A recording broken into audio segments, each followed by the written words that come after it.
राजधानी के प्रभावित किसानों के द्वारा अपनी मांगों के संदर्भ में लगातार धरना और आंदोलन किया जा रहा है।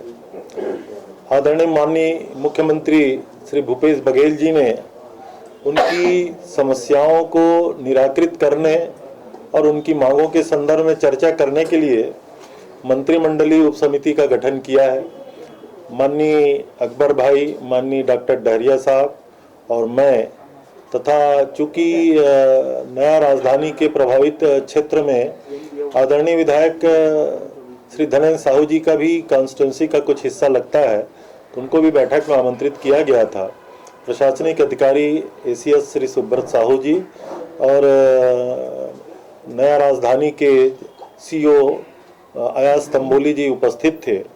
किसानों का प्रतिनिधि मंडल लगभग जो पदाधिकारी हैं वो भी उपस्थित थे और बेहद सौहार्द वातावरण में उनसे लगातार 3.5-4 घंटे हम लोगों ने चर्चा किया। बिंदुवार उनकी मांगों पे डिस्कशन हुआ। एज पर डॉक्यूमेंट जो हम लोगों के दस्तावेज में जो नया राजधानी के संदर्भ में लैंड एक्विजिशन किया गया है और जो मुआवजे का वितरण किया गया है, उसकी जो कुछ बिंदुएं हैं जिसमें उन लोगों को आपत्ति भी थी और उनके कुछ सुझाव भी थे, तो काफ़ी विस्तृत चर्चा किया गया। नई राजधानी की बसाहटों में जो पट्टा देने का काम है आवास के लिए भी और अन्य कार्यों के लिए, उस संदर्भ में भी चर्चा हुई। जो उन लोगों को आर्थिक मुआवजा शहरी क्षेत्र घोषित होने के बाद वो कह रहे थे कि ग्रामीण क्षेत्र और शहरी क्षेत्र में जो मुआवजे का अंतर है उसमें किस तरीके से रास्ता निकाला जाए, और साथ ही साथ जो उन लोगों को लिए जो दुकान जैसे आवास जैसे जो शब्द हैं उनको पट्टा देने के बारे में, तो ये सारे विस्तृत चर्चा किया गया। उन लोगों ने भी सहमति दी है कि जिन बिंदुओं में उन लोगों की आपत्तियां हैं उसमें हम लोग मंत्रिमंडलीय उप समिति के सामने उन्होंने प्रस्ताव जितने प्रस्ताव रखे उस पर हम लोग अब निर्णय करेंगे आने वाले समय में बहुत जल्दी।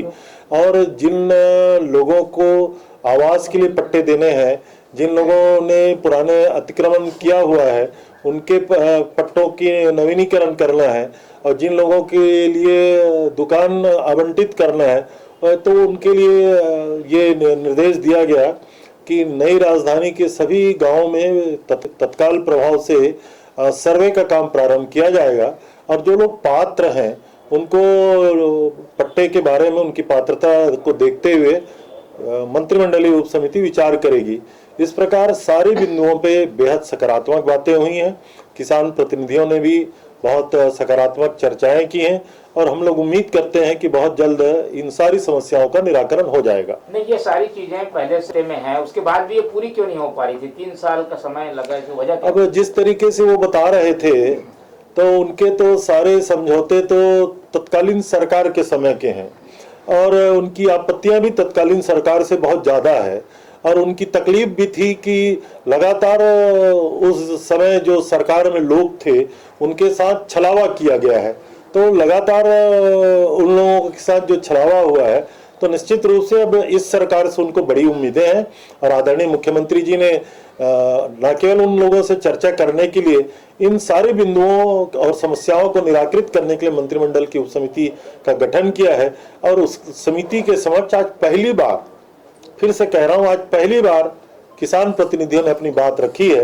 अब आने वाले समय में हम सारी समस्याओं का निराकरण करेंगे। आंदोलन खत्म हो गया माना जाएगा, स्थगित हो गया? क्या आंदोलन खत्म करेंगे? अभी किसान प्रतिनिधि निर्णय लेंगे, लेकिन बेहद सकारात्मक माहौल में चर्चा हुई है और हम लोगों ने कहा, हम लोग उम्मीद भी करते हैं कि रास्ता वो लोग सकारात्मक ही चुनेंगे। For more news updates, do subscribe, like, share and comment. Clipper 28